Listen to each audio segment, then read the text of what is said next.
Ladies and gentlemen, the American Broadcasting Company brings to its entire network one of radio's most unusual programs. Pat Novak For Hire.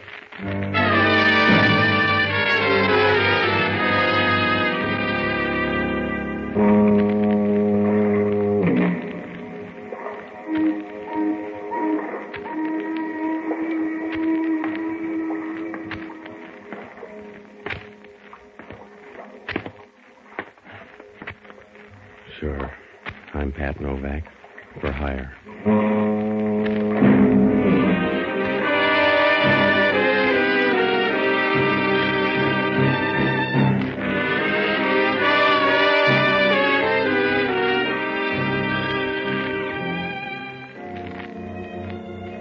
That's what the sign out in front of my shop says.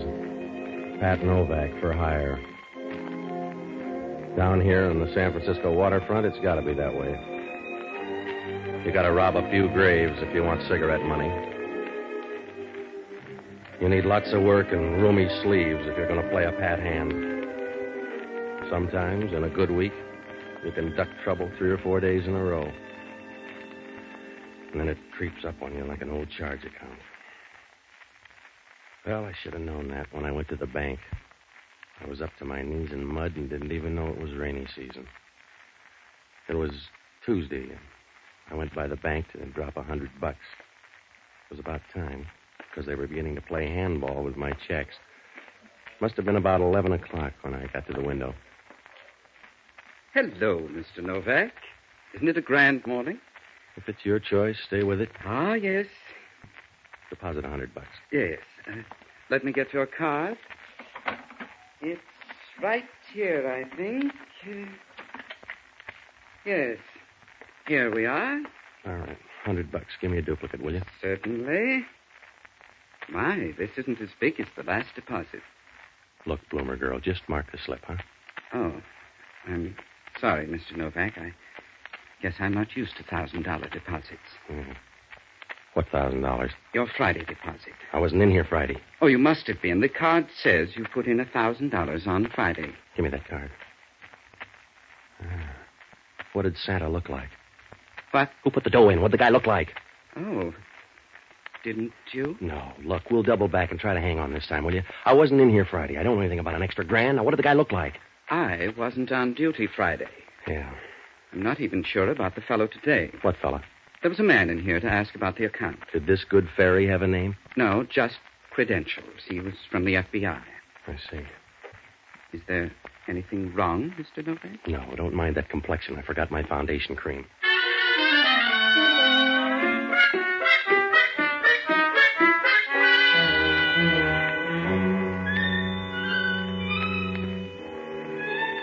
Oh, I should have known right then. A mysterious grand tossed into the till, and I didn't wake up to trouble. But I'm a smart boy who'd be the village idiot in a town the size of New York. Well, I left the bank and went up to my apartment. That $1,000 was already drawing interest. When I came in, she was sitting on the couch drinking my whiskey. Yeah, she could have all she wanted. A 1949 Panther model. Just the right amount of size 12 in a dress that looked like a well-tailored fig leaf. When she was through looking you over, you felt like the Sunday supplement. Hello, Mr. Novak. I like your apartment. That's good. The view is wonderful. So's yours. What's on your mind? How about a drink? All right. I'll pour. You talk. My name is Connie Riley. Make me one, too? Sure. As you were saying? My name is Connie Riley. Yeah, well, I've memorized that much. Go on. Oh, here's your drink. Thanks. Let's sit down. All right. Over next to me. I won't bite. That's too bad. Go on. Well, here's to your new bank account, Patsy. Look, sis, if you're here just for the field trials, all right, but if you got a bill of goods, trot it out. I will. I want that card, too, Patsy. I want it ahead of Chris. I'll catch up with another drink. In the meantime, you fill in and help me, will you? Stop sitting on your hands, Angel. You didn't get that $1,000 for the sweat of your brow. No, not yet.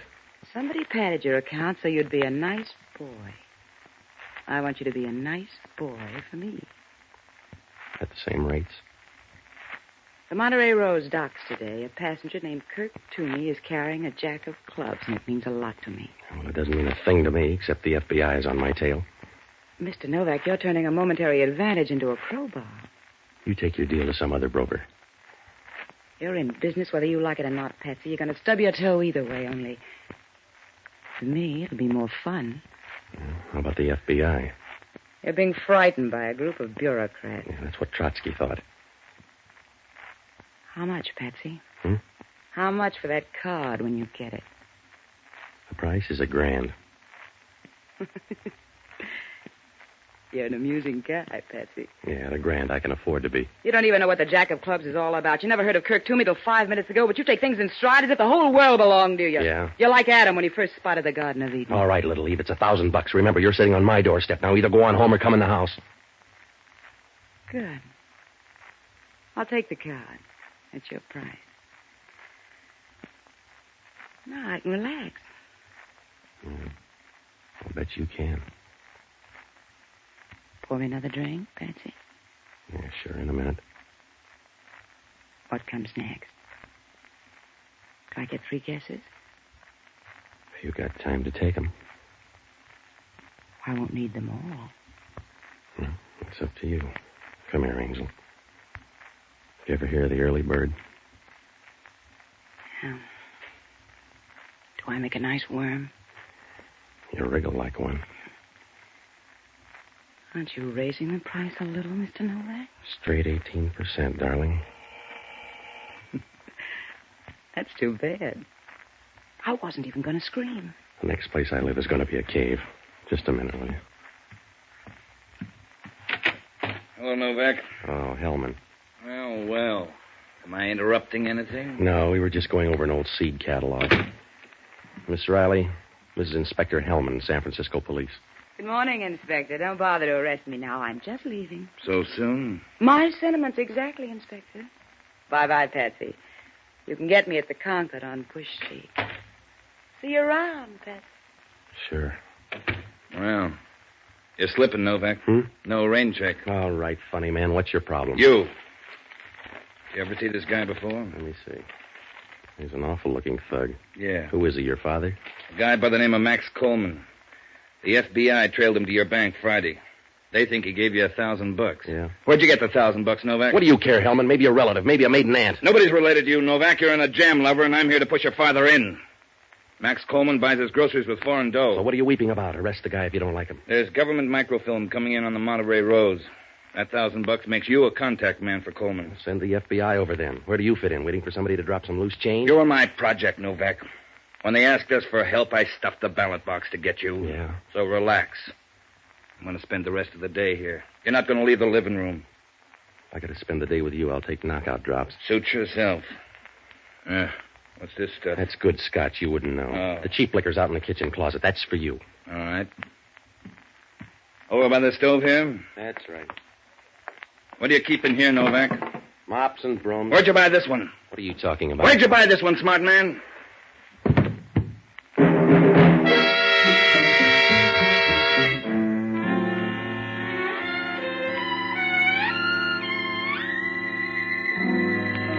Hellman was right. I could tell right away it wasn't a mop.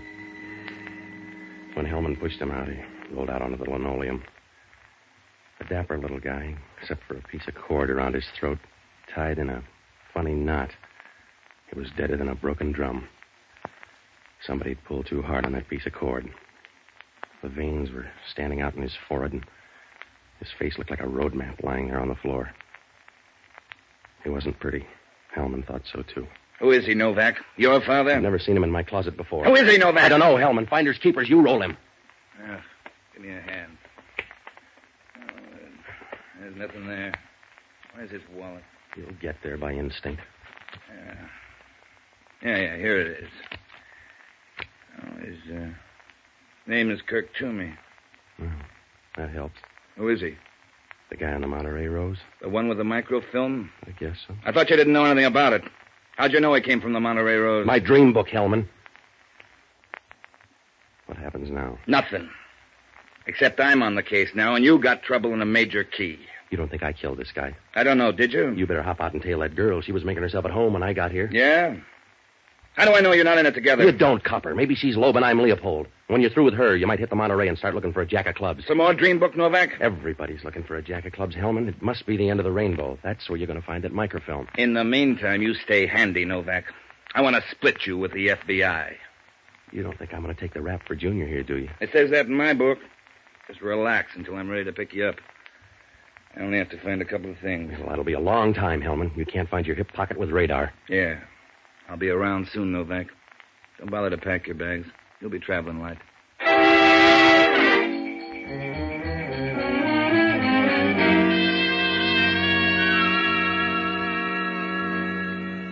Well, when Hellman left, I knew I was a second division club. That phony plant in the bank, the tie-up with Max Coleman, and that stiff in the kitchen made me look real bad. I had to do something in a hurry because the way things stood, I had about as much chance as a lawn party in a monsoon. There were a lot of bases to tag, so I looked up Jocko Madigan, an ex-doctor who invented the hangover, but a good guy. I finally found him over in North Beach at a little joint called Lupo's. He was eating pizza with one hand and strangling a bottle of wine with the other. Hello, Patsy. Oh, Frank. Bottle of wine for Mr. Novak. No, I'm short on time, Jocko. That's where you're wrong, Patsy. People always say it, but it's a lie. Will you calm down a minute? You say you're short on time, but you have all the time there is. It's the one thing that keeps you from being a beggar. Yeah. There are only 24 hours in a day, and that gives you as much time as Napoleon or Alexander had. Would you shut up a minute and put on that wine? I'm celebrating, Patsy. I'm celebrating Mission Day. Mission Day's over. I'm a native son. We celebrate longer. Now, look, I'm behind the 8 ball again. Isn't it getting kind of crowded back there? What's the matter? Somebody strangled a guy and put him in my broom closet. When did you find him? I didn't. Hellman did. There's a girl named Connie Riley. Looks good for the job. Why doesn't Hellman book her then? He's still picking up the pieces. The dead guy is Kirk Toomey. He was set to smuggle in some microfilm. It says here I'm contact. You got to help me, Jocko. You've got me confused with the travel agency. I want you to hop down to headquarters. Get all the dope you can on this guy Toomey. I'm going to look up Connie Riley. How did she get in the picture? What difference does it make? She's a wrestler I met this morning. Now, get down to headquarters, will you? That's why I like you, Patsy. You're like a piece of blank verse. A bad piece of blank verse. All right, Jocko. I'm going to make like a strip of bacon if I don't get going. Now, stay close to headquarters. If anything looks good, contact me at Connie Riley's here at this address. All right.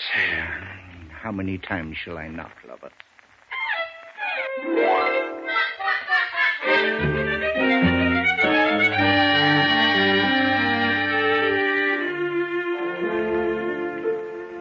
I left Jocko and dropped by the apartment. I was smart and full of courage, like a field mouse at bay. The police had already been there. There was fingerprint powder all over, and the 2 bottles of whiskey were gone. They'd moved Laughing Boy out of the kitchen, so I sat down trying to add things up. I had a short list of friends to see. Connie, Max Coleman, and whoever this guy Chris was. I had to show up with one of them or prove that Kirk Toomey hung himself in my closet. I was getting ready to borrow a piece of cord myself when the phone rang. Yeah. Hello, Novak. This is Hellman. I'm thrilled. What's on your mind? I just called on your girlfriend. What'd she say? Nothing. She wasn't there. Hasn't been there since 10 o'clock this morning. That's funny. Yeah? You know where she is? How would I know? I just thought she might be in your closet. I picked up Toomey's stuff on the Monterey Road. Yeah, what'd you find? The usual stuff. A few clothes, some shaving equipment, razor blades, toothpaste, and a pack of playing cards. Pack of cards. Well, you know where to go from there, Hellman. I thought I did. Grab that jack of clubs. Will a 10 of hearts do? Huh? That's right, Novak. A nice fat deck. But the jack of clubs is missing. Oh, you're always too little, too late, Hellman. I just thought I'd let you know, friend, in case you start a bridge game with 53 cards in the deck. Good night.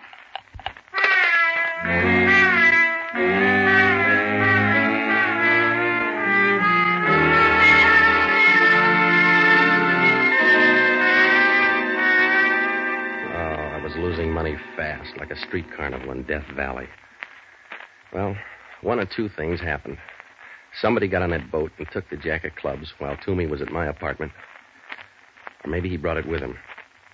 If he brought it with him, Connie was a possibility. Or somebody that got there ahead of Connie. Well, anyway, I had to work fast now because whoever had that card wasn't going to put it on a Market Street float. About 10 minutes later, I cut across Union Square and up Bush Street. When I got to Connie's apartment, it was about 10 o'clock. I got in the back door and started through. She wasn't there, so I went to work looking for that jack of clubs. It was real easy. I tried the desk and then her bureau drawer. You know, that black chiffon's coming back in style because that's where I found the card. It looked nice nestling there. I put it in my pocket, and that's as far as I got. You run the lingerie counter here, Novak? You sound like a guy named Chris. If it makes you feel better. Should we put on the light? No. Let's don't put on the light. This gun might upset you. The police are looking for you, Chris. You need more than the dark. I understand they're looking for you, Novak. That Riley girl kind of put you on the spot. Tell you what I'll do, though. Yeah, you'll give me $1,000 for the jack of clubs. I started to say 500. Around here, that's a whisper. And even grand, mister. You're trying to collect too many places. Want the 500? No, I don't. All right. But I think you're a bum businessman.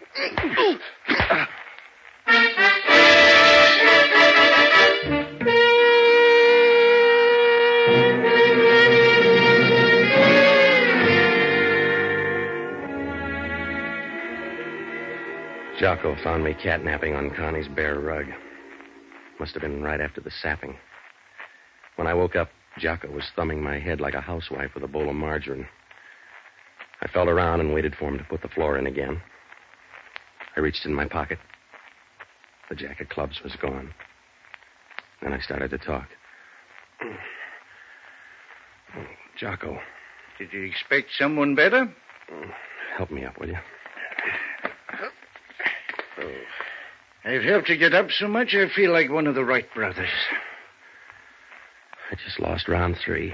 Yeah, I saw him getting into the car. Did you get a number? Like Hellman's got yours. Here it is. Let me see. Anything break down at homicide? They got all the dope on Toomey. They had to piece it together. He had no fingerprint record, and they finally confirmed things with a set of false teeth. What does it prove? Nothing much, except you probably killed him. He was a foreign agent who picked up microfilm at Shanghai. Your girlfriend is pretty. Did they find her? Yeah. Dead? No, Patsy, you've got to stop thinking of people as being dead all the time. It's demoralizing. What'd she say? She denied knowing anything about Toomey. Jocko, I'm sure she killed that guy up in my apartment. I'd stake my life on it. Expertly put, Patsy. I think Hellman believes her. After all, she's the only lead. What about Max Coleman, the guy that rigged my bank account? Are they letting him die on the vine? I was getting to that. Your friend Max Coleman has disappeared. I thought he was being tailed. The kite got away. Here, use my aspirin.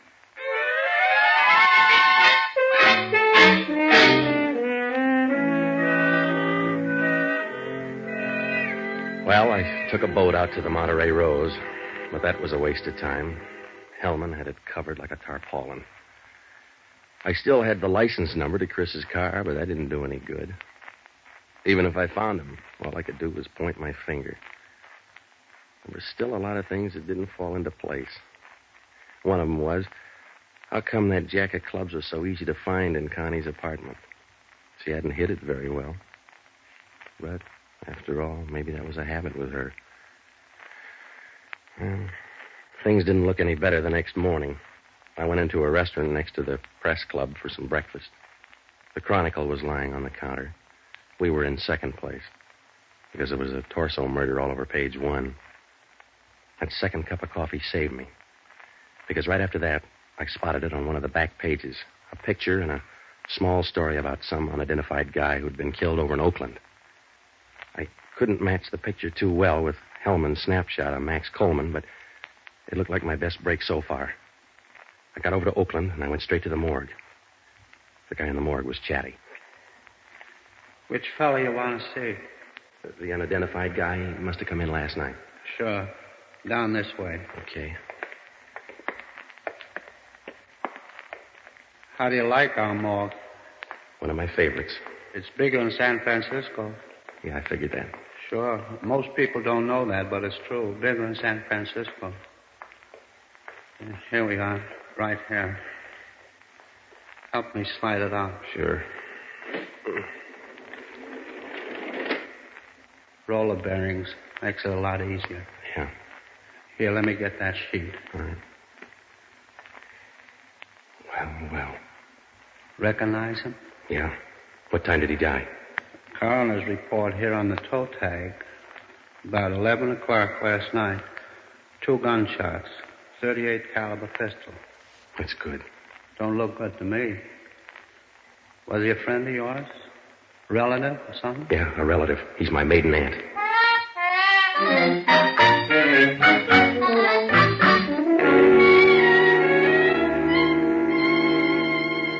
It was Max Coleman, all right. But that was only half the problem. I had some of the answers, but not enough. It's like trying to weave a rug with a spinning wheel and a bucket of sand. Well, anyway, I got to a payphone and I called Jocko. I told him to run down that license number, and then I headed back across the bridge.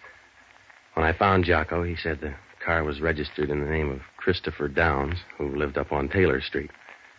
Well, that was enough of a lead, so I telephoned Hellman. Took about a half a minute to draw a map. Hello? Hellman talking. This is Novak. You still got Connie Riley down there? No. I saved matchboxes. Why? When did she leave? Last night about 9:30. Oh, that was smart, Hellman. Why? You better put a guard on her front door and get up to 720 Taylor Street, the apartment of Christopher Downs. Who's he? A late entry. Now climb out of that coma and get going. I'll meet you up there in 10 minutes. 720 Taylor Street? Yeah, it's up on the hill. That's good, Novak. I can roll you all the way down.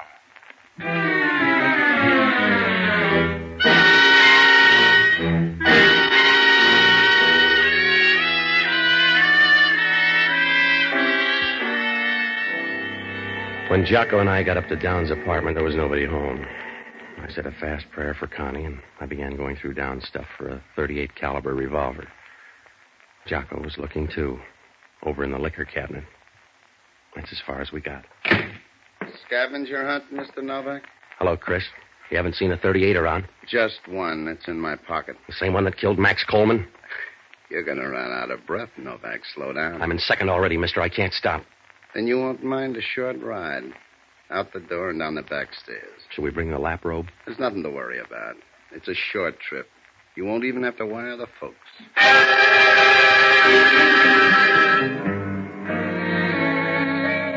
We went down the back way and into the garage next door. We started for a big car in the corner. All right. Get in. Out the airport road, Joe. Sure. Now relax, Novak. From here, you look like a duck in the pond. All right, Joe.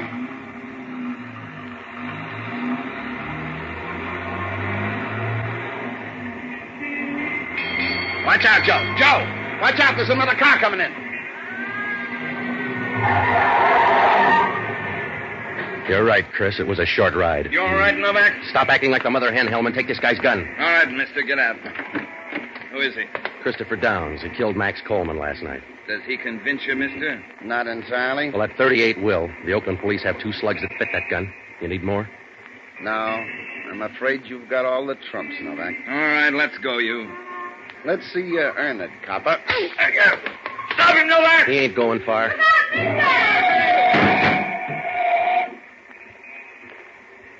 Well, Hellman, now you can arrest him for jaywalking. Yeah. It's too bad. He could have told you a lot about that stiff in my closet. Well, go pick him up, Hellman, and don't forget that jack of clubs in his pocket.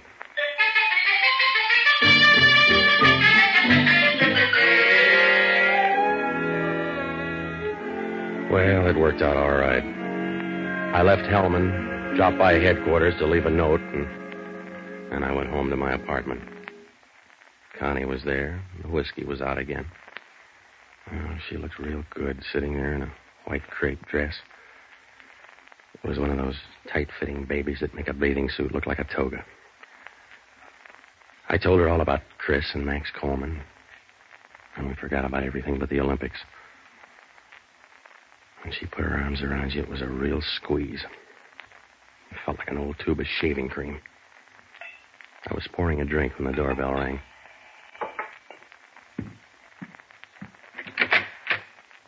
Hello, Hellman. You ready, Novak? Sure. Well, don't stand there gaping. Arrest her for murder. Wait a minute. Slow down, Patsy. Sorry, chum. It's you or me. Now, be a nice boy. I am. That's why you go to Hellman. Come on, lady. You dig up an answer for that guy that you left in my closet? I didn't leave any guy in your closet. You'll have to say it louder, baby. They found the store. You bought the cord. That cord came out of your kitchen. You're a big mouth, Connie. Yeah.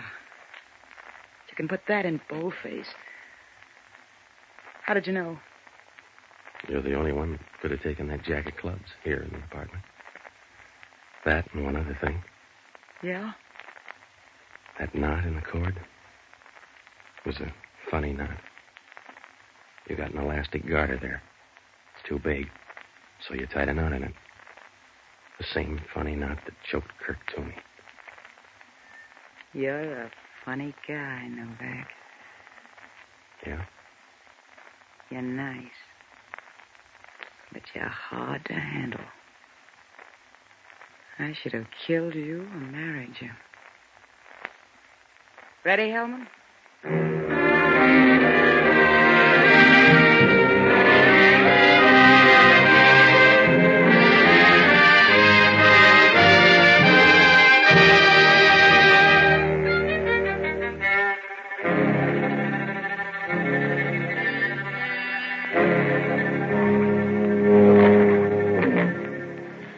Well, that jack of clubs was a phony right from the start. Somebody told Kirk Toomey to deal with me. When he came to my apartment, Connie was waiting. She got jumpy and killed him. I got there too soon, so she had to stall me off. When she got home, she found out that the jack of clubs was a phony. She left it in plain sight, and Chris gobbled up the bait. When he discovered there was no microfilm, he went gunning for Max Coleman. Max was an innocent thief lying low, waiting to buy it from me. So, all three of them were after a phony card. I began to suspect it was phony because everybody hung around. If it was the McCoy, Connie would have cleared out. Same for Chris. The microfilm? Well, it was in Hellman's desk, but he didn't know it. Jocko finally tumbled. The report said that Kirk Toomey had false teeth. And when Hellman picked up his stuff on the ship, it was a tube of toothpaste. You don't clean false teeth with toothpaste. Word must have gotten around that the microfilm was inside that jack of clubs, so Kirk crossed them up and put it in the tube of toothpaste. Well, that's all except they canceled my $1,000 deposit. Hellman said it was lucky I noticed her garter. Lucky? Well, she had to straighten her seams, didn't she?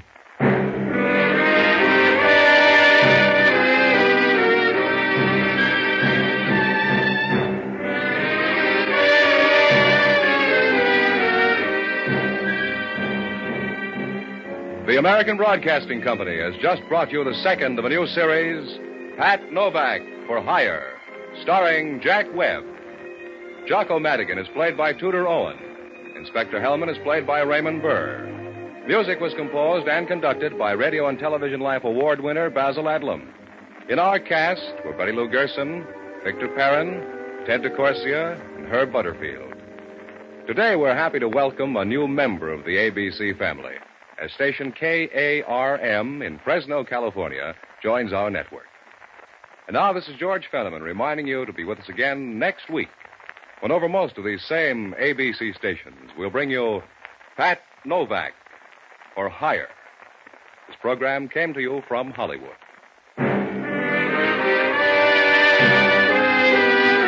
This is ABC, the American Broadcasting Company.